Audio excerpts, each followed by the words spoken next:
నమస్తే, welcome to are news.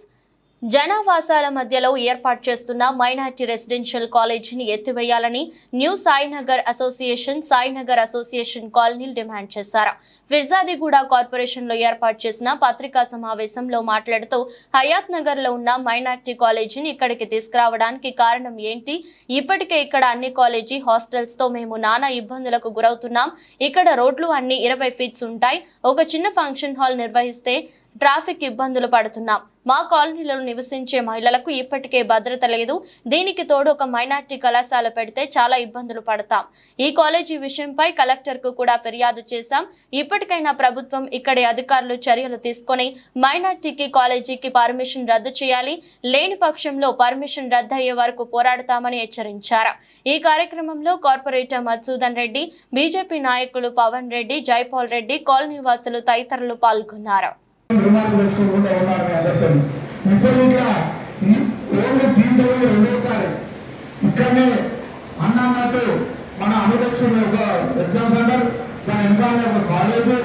అప్పటికే సాయినగర్ వాళ్ళు అన్ని బేస్ చేస్తూ ఎందుకు ఎగ్జామ్ సెంటర్ ఒక్కరోజు ఉంటుంది అని చెప్పి వాళ్ళందరూ అంటే సరే అందరితో నేను ఎందుకు కావాలనే ఆలోచనతో ఏ రోజు మీ పెద్దల మాటని ఏ రోజు కాదు ఇక లైఫ్ లో ఇట్లా మీ పెద్దల మాటని ఎప్పుడు దుమ్స్కరించి మాట్లాడవలసిన అవసరం ఇంకా నాకు లేదు. నా వయసు చిన్నది. కాకపోతే ఇప్పటిదాకా జైపాల్ రెడ్డి అన్నప్పుడు మీరు ఇక్కడ కూర్చోాలి, అక్కడ కూర్చోాలంటే నన్ను ఇక్కడ కూర్చోడానికి అందరూ అక్కడి నుంచి ఇక్కడ పంపించారు. దానికి మీరు ఎప్పటికీ నేను తోడుంటా, మీరు ఎవరు ఉంటా అని చెప్పి మరొకసారి అందరికి చెప్తూ ఈ బిల్డింగ్ పైన ఆ యొక్క ఓనరు ఎస్ఎంఆర్ హాస్పిటల్ వెళ్తేప్పుడే నేను వద్దు హాస్పిటల్ వద్దు అని అంటే అందరు నాతో పాటు వస్తే అందరిపైన వాళ్ళు ఓనర్ బిల్డింగ్ ఓనరు అరాచకంగా మాట్లాడండు. నేను బిల్డింగ్ కట్టుకున్నా, నేను ఈ హాస్పిటల్కి ఇస్తాను, నా తరఫున ఏది కాదు, నేను పార్కింగ్ పక్కన తీసుకుంటా అని అన్ని నీతులు గురించి తీవ్రమైన సమస్యలు ఉన్నాయి. గత వారం రోజుల క్రితం కాళీవాసులు మమ్మల్ని సంప్రదించి ఇట్లా మైనార్టీ కాలేజ్ ఒకటి ఏర్పాటు చేస్తున్నారు కాలనీలో. ఈ విధంగా ఉంటే మేము కలెక్టర్ గారికి, అదేవిధంగా ఫిర్జాదిగూడ కార్పొరేషన్ మున్సిపల్ ఆఫీసర్స్ కూడా లెటర్ ఇవ్వడం జరిగిందంటే నేను వచ్చి కాలనీవాసులతో సమావేశం చేయడం జరిగింది. మనమందరం చూస్తున్నాం, హయత్ నగర్లో ఉన్నటువంటి మైనార్టీ కళాశాలని అక్కడ ప్రజలు తీవ్రంగా వ్యతిరేకించి గొడవ చేస్తే తీసుకొచ్చి మన ఫిర్జాదిగూడ కార్పొరేషన్ మన నెత్తి మీద పెడతాం. ఏదైతే కాలేజీలో ఈ తెలంగాణ ప్రభుత్వం గుర్తుంచుకోవాలి, ఒక కాలేజ్ ఒక కాలనీలో కానీ ఒక ఊరు బయట ఎక్కడైనా కానీ ఒక విశాలమైన ప్లేస్లో ఏర్పాటు చేయాలని చెప్పి అందరూ తెలుస్తుంది. ఒక కాలేజ్ పెట్టడానికి క్రైటీరియా ఏముంది? ఈ బిల్డింగ్లో ఉన్న అసలు సేఫ్టీ మెజర్మెంట్స్ ఏమున్నాయి, అక్కడ ఫైర్ మేనేజ్మెంట్ ఏముంది, పార్కింగ్ ఏముంది, కళాశాల విద్యార్థుల కోసం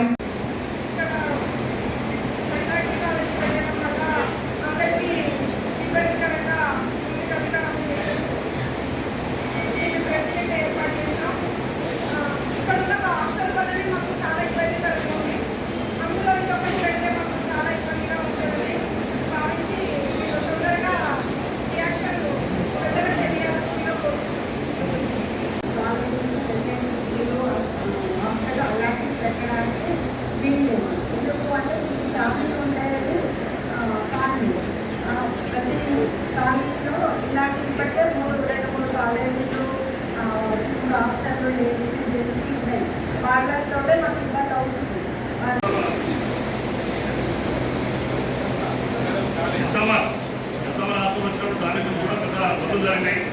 భారతదేశం కష్టపడడం దేశం తర్వాత అయిపోయింది. దానివల్ల మాకు పనులు ఈ మధ్యకాలంలో ఏంటంటే మళ్ళీ మాకు ఈ హాస్టల్ మైనార్టీ హాస్టల్ రావడం వల్ల కాలనీ గురించి మేము కలెక్టర్ గారికి అందరికీ లెటర్ వేయడం జరిగింది. అక్కడ మున్సిపల్ ఆఫీస్లో మేయర్ గారికి ఇవ్వడం జరిగింది.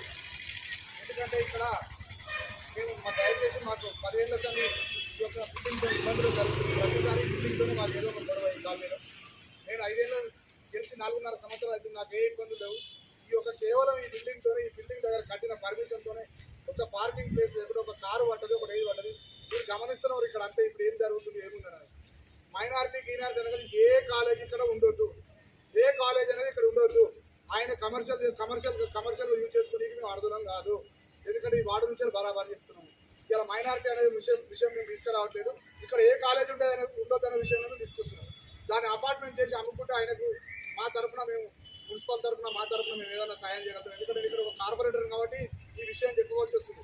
ఆయన దగ్గర పద్ధతి లేని మనిషి, విలువ లేని మనిషి. ఆయన ఆ విలువను కాపాడుకొని ఇంకా ముందు వచ్చేసి దాని అపార్ట్మెంట్ లాగా ప్లాట్ లాగా చేసి అమ్ముకుంటే మాకు మంచిదని చెప్పి మేము కాలనీ వాసుల తరఫున ప్రతి ఒక్కరు నన్ను కోరడం జరిగింది. అక్కడే ఆయన అమ్ముకోవాలని చెప్పి మనస్ఫూర్తిగా కోరుతాం. ఆయన అమ్ముతారు అంటుండు కదా, మాకేందమ్మే నువ్వే అమ్ముకుంటే వెళ్ళిపోతుంది బిల్డింగ్, ఈ అందరిని ఇబ్బంది పెట్టి నీకు వచ్చేది ఏం లేదు. ఇప్పటికీ 10 సంవత్సరాల దాన్ని ఇబ్బంది పడతారు. ఇక ఈ ఇబ్బందిని ఎవరు కోరరు. మేము మైనారిటీ అని మరొకసారి చెప్తున్నాం, మైనారిటీ అని మేము అనట్లేదు. ఇక్కడ ఏ కాలేజ్ ఉండొద్దు అని మా యొక్క కాలనీ వాసుల తరఫున నా యొక్క కార్పొరేటర్ కాబట్టి నా యొక్క కోరిక. ఎందుకంటే దీంతో నేను బాగా బేర్ చేస్తున్నా. నాకున్న సమస్యలు దీంతో బాగా ఉన్నాయి. నాకున్నదంటే కాలనీలో అందరికి ఉన్నట్టే, ఫిర్యాదు మున్సిపాలిటీ ఉన్నట్టే. అది గమనించి మీ అందరూ భావించి ఈ యొక్క కాలేజీని ఇక్కడ నుంచి రద్దు చేసి ఇక్కడ కాలేజీ పెట్టదు. ఆ యొక్క పర్మిషన్ ఇప్పించాలని మీరు కలెక్టర్ గారు కానీ, కమిషనర్ గారు కానీ, మేయర్ గారు కానీ ఎంక్వైరీ చేసి ఈ యొక్క ఇక్కడ పెట్టకుండా చేయాలని చెప్పి మనస్ఫూర్తిగా అందరూ ఇక్కడ కాలేజీ కానీ పర్మిషన్ రద్దు చేసి ఈ యొక్క కమర్షియల్ చేయించుకొని ఈ అందరి తరఫున ఆయన అమ్ముతా అంటాడు. చేసి ఎట్లా చేస్తారో చేసుకొని చెప్పాలని చెప్పి అందరూ మనసులో చేసుకుంటూ ఏ కాలేజీ వద్దు, ఏ కాలేజీ వద్దు, వద్దు వద్దు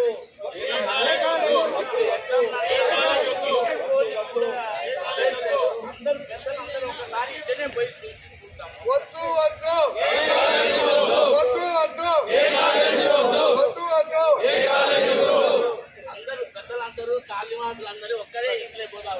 ఏ కాలేజ్ ఉండొద్దనే విషయం తీసుకొస్తున్నాం.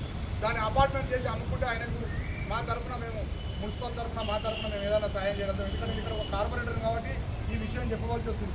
ఆయన దగ్గర పద్ధతి లేని మనిషి, విలువ లేని మనిషి. ఆయన ఆ విలువను కాపాడుకొని ఇక ముందు వచ్చేసి దాని అపార్ట్మెంట్ లాగా ప్లాట్ లాగా చేసి అమ్ముకుంటే మాకు మంచిదని చెప్పి